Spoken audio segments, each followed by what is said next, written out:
이 본문에서 제일 작은 사람이 누구인 것 같으세요?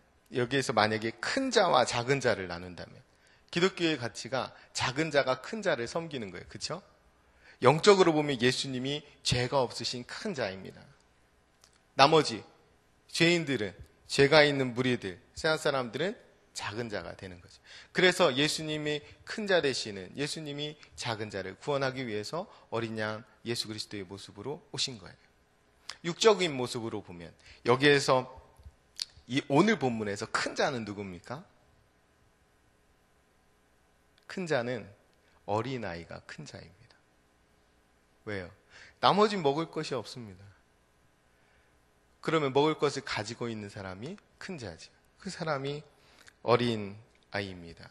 그 어린아이가 가지고 있는 것은 오병이에요. 이게 큰 것이 아니고, 물고기도 큰 것이 아니고 작은 것이라고 하죠. 이게 굉장히 미미한 분량입니다. 아주 적은 분량의 것을 가지고 있는 거예요. 그럼 나머지는 없어요. 그러니까 여기에서 한 아이라고 표현되어 있지만 실제로 이 본문에서 가장 큰 자는 누구냐면 이 아이예요. 예수님이 이렇게 말씀하시죠. 너희 중에 먹을 것이 있는지 찾아보라고 했을 때 제자들이 막 찾아다니지 않았겠어요? 숨기고 계속 있었으면 몰랐을 건데 아마 내가 이거 가지고 있다고 내놓았겠죠? 얼마 되지 않지만 이 아이가 자기가 가지고 있는 한 끼분의 식사를 내어놓은 것입니다. 그리고 그 내어놓은 한 끼분의 식사에서 오병이어의 역사가 시작되는 거예요. 한 끼분의, 그러니까 큰 자가 작은 자를 위해서 오병이어밖에 되지 않지만 그것을 내어놓았을 때에 하나님이 큰 역사를 시작하신다는 것입니다. 이 사실을 우리가 좀 적용할 수 있었으면 좋겠습니다. 우리가 사랑 나눔 금식 헌금을 합니다. 한 끼 정도 금식하면서 그 한 끼 분량의 헌금을 하나님께 드리는 거예요. 여러분, 이 일로 60여 명이 지금 생명을 얻었습니다. 이런 것이 어린아이가 내놓은 오병이어와 같은 헌신이 되는 것입니다. 그 일을 하나님이 기뻐하신다라는 거예요. 여러분, 우리가 하나님이 우리에게 가르쳐 주신 대로 가장 작은 자를 섬기는 삶을 산다면, 우리가 가장 작은 자를 향해 있는 삶을 산다면 우리 손에 쥐어져 있는 것이 무엇이든지 그것을 가지고 하나님이 큰 일을 이루실 것을 믿습니다. 우리가 보기에는 그것이 미미한 양이어서 보잘것없는 오병이어와 같을지라도 우리가 가장 작은 자를 향할 수 있는 마음이 있고 그 일을 하나님이 기뻐하신다는 믿음으로 나아갈 수 있다면 하나님이 그것을 가지고 오병이어의 도구 삼아 하나님이 놀라운 일을 이루실 것이라고 믿습니다. 이것밖에 안 되는 데가 아니에요. 이거라도, 한 끼밖에 안 되는 식사라도 내가 작은 자를 위해 섬길 마음이 있다면 하나님은 그것을 가지고 큰 일을 이루실 수 있다라는 말씀입니다. 여러분, 오병이어는 생명의 떡이신 예수 그리스도를 상징한다고 말씀드렸습니다. 여러분, 예수님의 살이 얼마나 될까요? 예수님이 십자가에서 흘리신 피가 얼마나 될까요? 보통 성인으로 따질 때 한 5리터 정도 된다고 합니다. 예수님이 만약에 내 몸 하나, 내 피 5리터밖에 안 되는 이 피 흘린다고 세상 사람들 다 구원할 수 있겠습니까? 라고 했으면 우리가 여기 이렇게 못 있겠죠. 우리가 예수님이 그 한 몸을 아낌없이 내어주시면서 생명의 떡이 되어주신 것처럼 우리도 누군가에게 작고 약한 자에게 마음을 쏟으면서 나 또한 생명이 떡이 되는 인생을 산다면 내 손에 들린 것이 오병이어와 같이 미미할지라도 하나님이 크게 역사하셔서 더 풍성함으로 하나님 나라가 어떠한 것인지 나를 통해 보여주시는 축복을 하나님이 주실 줄 믿습니다. 오늘 삶 가운데 여러분들이 그런 하나님의 역사를 경험하실 수 있었으면 좋겠습니다. 기도하겠습니다. 참 좋으신 아버지 하나님, 감사합니다. 이 아침에도 하나님의 말씀 가운데에 저희들 있게 해주시고 말씀을 통하여 하나님의 뜻을 깨닫게 해주시니 감사합니다. 하나님, 저희들 눈에 보이는 것 너머에 계신 하나님의 손길과 하나님의 뜻을 바라보는 진정한 믿음을 더해 주옵소서. 저희 손에 쥐어진 것을 믿는 믿음이 아니라 우주의 주권자 되시는 하나님의 손에 저희 자신을 맡겨드리는 온전한 믿음을 더하여 주옵소서. 천지의 창조주 되신 하나님을 믿는 담대함과 여유를 저희에게 주셔서 오늘 한날 믿음 가운데 승리하는 복된 한날이 되게 도와 주옵소서. 저희에게는 가진 것이 적지만 온 우주의 주권자 되시는 하나님을 아버지로 모시고 사는 그 하나님의 부유함을 덧입어 사는 자녀로 살아갈 때에 이 땅 가운데 만나는 모든 사람을 넉넉히 섬기는 삶을 살아갈 수 있도록 주님 인도하여 주옵소서. 저희가 작은 자, 약한 자를 향하고 그들을 섬기는 삶을 사는 한 우리에게 있는 것이 무엇인가는 중요하지 않음을 믿습니다. 무엇이든 상관없이 주님의 능력 아래 오병이어의 도구로 사용받을 수 있는 줄을 믿사오니 오늘 한날 믿음으로 걸어가며 하나님이 이루실 놀라운 일들을 기대하며 하나님의 아름다운 축복의 도구로 쓰임받는 저희 모두가 되게 인도하여 주옵소서. 함께해 주실 것을 믿으며 감사드리며 예수님의 이름으로 기도합니다. 아멘. 오늘은 사역에 대한 공동기도문을 함께 교독하며 기도하겠습니다. 성경대로 우리 사역의 지평이 온 누리를 품게 하옵소서. 위원회 사역, 교구 사역, 말씀 삶 성경대학 사역을 축복하셔서 말씀과 성령의 충만으로 인격과 일상이 거룩해지게 하소서.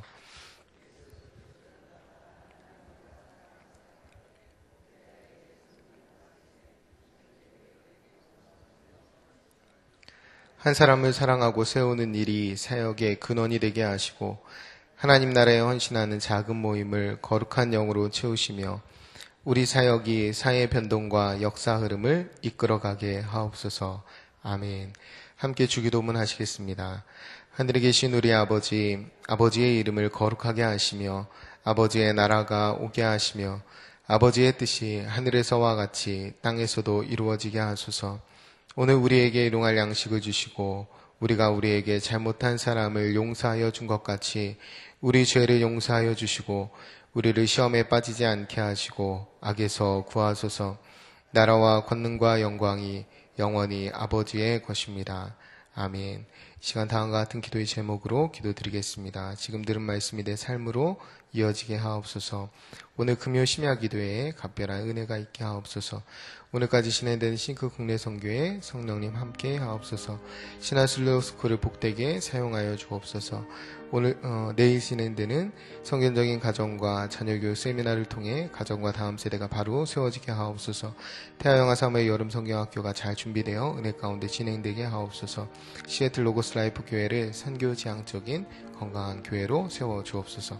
공동 기도문의 기도 제목과 여러분 각자의 기도 제목에 따라 기도하시다가 삶의 자리로 나아가시겠습니다. 기도합니다. 참 좋으신 아버지 하나님 감사합니다.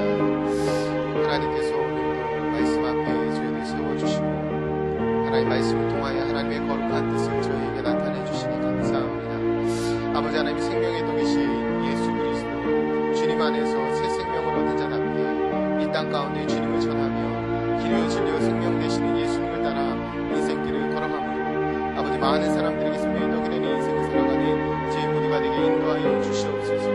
걸어가신 아버지 하나님 가장 작은 자를 찾아갈 수